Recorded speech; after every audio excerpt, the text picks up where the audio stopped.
அனைவருக்கும் வணக்கம். Welcome to Dharma academy. நான் உங்கள் தர்மராஜ். இந்த வீடியோவில் நம்ம பார்க்க போகிறது டிசம்பர் மாதத்தில் 13ஆம் தேதியிலிருந்து 16ஆம் தேதி வரைக்கும் உண்டான கரண்ட் அஃபேர்ஸ் தான் நம்ம பார்க்க போகிறோம்.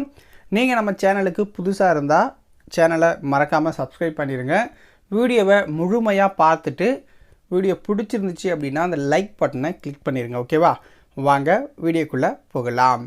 முதல் வினா: ராஜஸ்தானின் புதிய முதல்வராக பொறுப்பேற்று கொண்டவர் யார்? ராஜஸ்தானின் புதிய முதல்வராக பொறுப்பேற்று கொண்டவர் யார்?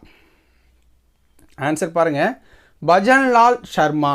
பஜன்லால் சர்மா அப்படிங்கிறவர் பொறுப்பேற்றுக்கிட்டார். ஓகேங்களா? முதல் முறையாக எம்எல்ஏவாக தேர்ந்தெடுக்கப்படுறார். முதல் முறையாக எம்எல்ஏவாக தேர்ந்தெடுக்கப்படும் போதே முதல்வராக தேர்ந்தெடுக்கப்பட்டிருக்கார். ஓகேங்களா?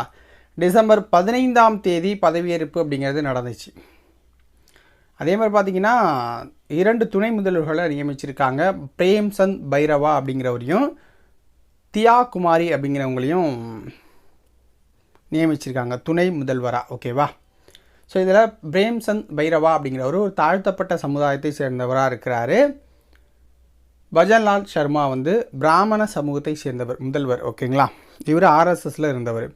தியா குமாரி அப்படிங்கிறவங்க ஜெய்ப்பூர் மன்னர் குடும்ப இளவரசி. ஜெய்ப்பூர் மன்னரோட குடும்பத்தில் இளவரசியாக இருக்கிறவங்க. அவங்க தான் தியா குமாரி. ஓகேங்களா?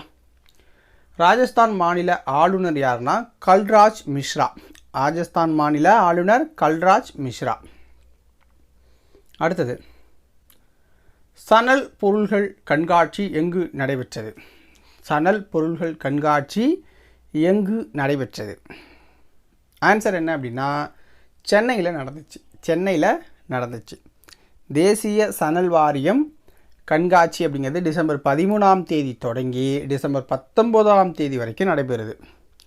மயிலாப்பூரில் லஸ் சத் சாலையில் உள்ள காமதேனு திருமண மண்டபத்தில் இது நடந்துச்சு. தமிழக அரசின் வேளாண் துறை ஆணையராக இருக்கிற டாக்டர் எல் சுப்பிரமணியன் அவர்கள் தான் இதை தொடங்கி வச்சார். தமிழக அரசோட வேளாண் துறை ஆணையராக இருக்கிற டாக்டர் எல் சுப்பிரமணியன் தொடங்கி வச்சிருக்காரு.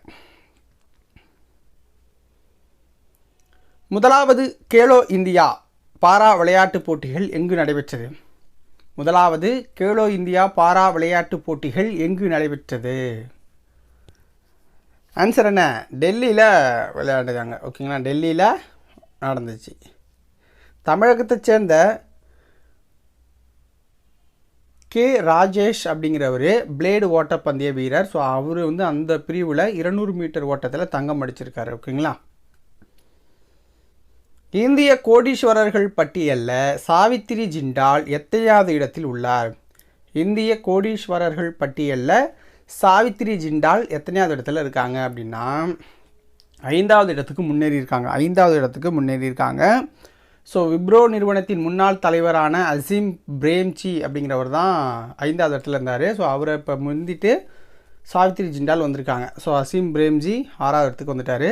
இந்தியாவில் அதிகமாக நன்கொடை கொடுக்குற ஒருத்தர் அப்படின்னா அசீம் பிரேம்ஜி அவர்கள். ஓகேங்களா? ஸோ இந்த சாவித்திரி ஜிண்டால் ஜேஎஸ்டபிள்யூ ஸ்டீல் நிறுவனத்தோட கௌரவ தலைவராக இருக்கிறாங்க.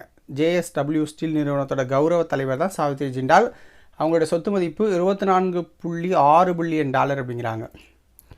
முகேஷ் அம்பானி இவரை பார்த்தீங்க அப்படின்னா ஸோ அதாவது ஒரு 2 லட்சம் கோடி அப்படின்னு வச்சுக்கலாம். ஓகேங்களா? 2 லட்சம் கோடி சாவித்திரி ஜிண்டால்கிட்ட இருக்குதுன்னு வச்சுக்கோங்க. ஃபஸ்ட்டு பிளேஸில் இருக்கிற முகேஷ் அம்பானிகிட்ட 7.64 லட்சம் கோடி இருக்குது.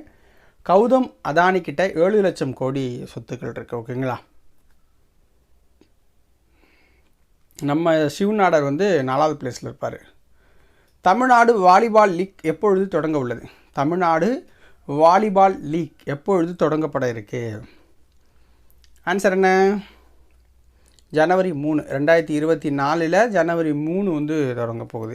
தமிழ்நாடு வாலிபால் சங்கம் சார்பில் முதலாவது தமிழ்நாடு வாலிபால் லீக் போட்டிகள் ஜனவரி 3ஆம் தேதியிலேருந்து 12ஆம் தேதி வரைக்கும் சென்னை மயிலாப்பூரில் இருக்கிற சாந்தோம் உயர்நிலை பள்ளியில் உள்ளரங்க விளையாட்டு போட்டியாக நடைபெற இருக்குது. ஓகேங்களா?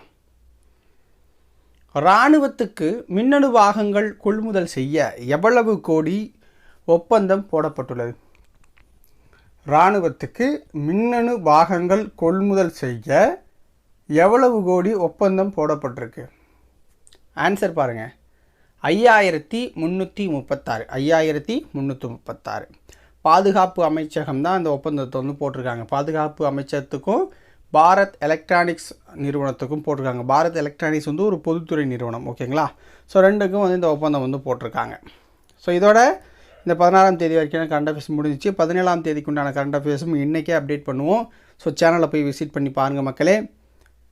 நன்றி, வணக்கம். வீடியோ பிடிச்சிருந்தா மறக்காமல் ஒரு லைக் பண்ணிடுங்க.